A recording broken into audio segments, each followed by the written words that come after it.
अस्सलाम वालेकुम सामीन। 11 जुमादा सानी और 3 दिसंबर है। उन्वान है सुबह की अहम खबरें। आपको पता ही है 2 दिन पहले दिल्ली में नगर निगम की 12 ज़िमनी हलकों में चुनाव हुए थे। आज उनके नतीजे आ रहे हैं, वोटों की गिनती हो रही है। तो इसमें 12 सीटों के नतीजों में अभी जो हम खबर बोल रहे हैं, 3 सीटों के नतीजे सामने हैं, जिन पर 2 पर बीजेपी और 1 सीट पर आम आदमी पार्टी के उम्मीदवार जीत गए हैं। लेकिन जो रुझान चल रहे हैं, वो रुझान में बीजेपी को कुछ पीछे अभी बताया जा रहा है और आगे देखिए होता क्या है। उधर उत्तर प्रदेश के बनारस में वाक़ हिंदू यूनिवर्सिटी यानी BHU में रात में झगड़ा हो गया है। वहाँ तैनात सिक्योरिटी गार्डों और स्टूडेंट के दरमियान झगड़ा हुआ है। झगड़ा किस बात पर हुआ है, अभी इसका पूरा खुलासा नहीं हुआ है। अलबत्ता दोनों तरफ से 5-7 लोग शदीद ज़ख्मी हो गए हैं। उधर सुप्रीम कोर्ट में गुज़िश्ता रोज़ 2 अहम इश्यूज़ पर बहस हुई है। उसमें NRC पर ज़बरदस्त बहस हुई है और NRC पर जो सिंघवी साहब जो सीनियर एडवोकेट हैं, सीनियर वकील हैं, उन्होंने ये दलील दी है कि इलेक्शन कमीशन इस आड़ में लोगों की शहरियत जांचना चाहता है।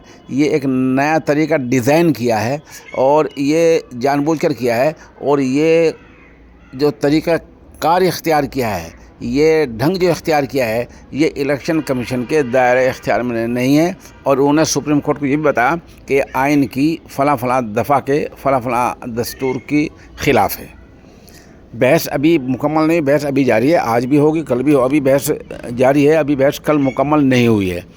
बहरहाल NCR के बारे में ज़बरदस्त बहस हुई है और दिफाई वकला ने वाज़ेह कर दिया है कि इलेक्शन कमीशन को इतने इख्तियारात नहीं हैं जितने वो बिलवजह कर रहा है, और शहरियत की पहचान के लिए और शहरियत की तयीन के लिए और शहरियत के जांच के लिए इलेक्शन कमीशन के पास सिरे से कोई इख्तियार नहीं है, ये दूसरे महकमों का काम है।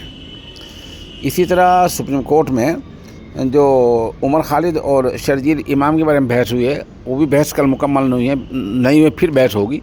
और सुप्रीम कोर्ट ने इस बारे में ख़ास तौर से उमर खालिद के और शर्जील के जो भाषण हैं, जो बयानात हैं इश्तियाल अंगेज़ जिनको बताया जा रहा है, उन पर सख्त सवालात किए हैं।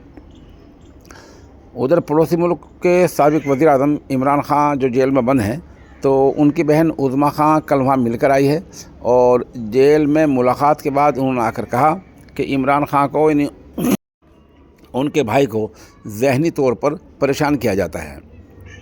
उनको पूरे दिन एक कमरे में रखा जाता है, किसी से बातचीत की इजाज़त नहीं दी जाती, और इसके लिए फ़ौज की जो आला क़यादत है, जो फ़ौजी अफसर हैं आसिम मुनीर, वो ज़िम्मेदार हैं।